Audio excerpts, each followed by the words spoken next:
1 acre 40 சென்ட்டுங்க. அருமையான செம்மண் பூமி, தார் ரோடு ஃபேஸிங்கில் கார்னர் பூமியாக விற்பனைக்கு வந்திருக்குதுங்க. இந்த வீடியோ முழுசாக பார்க்குறதுக்கு முன்னாடி சரவணன் ரியல் எஸ்டேட்டுங்கிற நம்ம சேனலுக்கு இன்றைக்கி தான் ஃபஸ்ட் டைம் வர்றீங்கன்னா கண்டிப்பாக சப்ஸ்கிரைப் பண்ணிக்கங்க. அப்போ தான் டெய்லி நான் போடுற வீடியோ உங்களுக்கு நோட்டிஃபிகேஷனாக வருங்க. அருமையான செம்மண் பூமி, கார்னர் பூமியாக மேற்கும் தெற்கும் கார்னர் பூமியாக இந்த பூமி வந்து அமைஞ்சிருக்குதுங்க.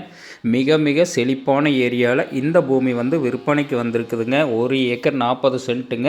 இந்த பூமி எங்கே லொக்கேட் ஆகிருக்குன்னு பார்த்தீங்கன்னா சூலூர் டு உடுமலை ரோடு பெதப்பம்பட்டி ஏரியாவில் இந்த பூமி வந்து விற்பனைக்கு வந்திருக்குதுங்க. இந்த மக்காச்சோளம் போட்டிருக்கிறதா நம்ம பார்க்க வந்திருக்கிற லேண்டுங்க. அருமையான லேண்டுங்க. கார்னர் மிக மிக செழிப்பான ஏரியாவில் சுற்றிலும் பார்த்திங்கன்னா நல்ல செழிப்பான ஏரியாங்க. நல்ல தோப்பு சூழ்ந்த பகுதியிலேயே இந்த பூமி வந்து விற்பனைக்கு வந்திருக்குதுங்க. ஒரு இன்வெஸ்ட்மெண்ட் பண்ணுறவங்களுக்கு, ஃபார்ம் ஹவுஸ் பண்ணுறவங்களுக்கு, தோப்பு பண்ணுறவங்களுக்கு, கோழிப்பண்ணை போடுறவங்களுக்கு, கமர்ஷியல் பர்பஸ்க்கு எல்லா வகையான பயன்பாட்டுக்குமே இந்த பூமி வந்து ரொம்ப ரொம்ப சூட்டபுளான பூமிங்க. சூலூர் டு உடுமலை மெயின் ரோட்லேருந்து எடுத்துட்டிங்கன்னா கரெக்டாக ஒரு 1/2 கிலோமீட்டரில் இந்த பூமி ஒரு வில்லேஜ் ஒட்டியே இந்த பூமி வந்து அமைஞ்சிருக்குதுங்க. மிக செழிப்பான ஏரியாவில் இந்த பூமி விற்பனைக்கு வந்திருக்குதுங்க.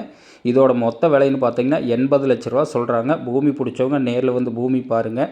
பூமி பிடிச்சிருந்ததுன்னா கண்டிப்பாக விலை குறைச்சி வாங்கி தரமுங்க. இதெல்லாம் பக்கத்தில் இருக்கிற தோப்புங்க. தோப்பு பாருங்கள் எந்த அளவுக்கு காய்ப்பு இருக்குதுன்னு. அந்தளவுக்கு நல்ல வாட்டர் சோர்ஸான ஏரியாவில் இந்த பூமி வந்து விற்பனைக்கு வந்திருக்குதுங்க. இந்த பூமி பிடிச்சவங்க என்னோட நம்பருக்கு கால் பண்ணிவிட்டு வாங்க. பூமி பிடிச்சிருந்ததுன்னா கண்டிப்பாக விலை குறைச்சி வாங்கி தரோங்க. ஒரு அட்டகாசமான ஏரியாவில் ஒரு அளவு பட்ஜெட்டில் பூமி தேடிட்டு இருந்தீங்கன்னா இந்த பூமி வந்து ரொம்ப ரொம்ப சூட்டபுளான பூமிங்க. இந்த பூமி பிடிச்சவங்க என்னோட நம்பருக்கு கால் பண்ணிவிட்டு வாங்க. நன்றி, வணக்கம்.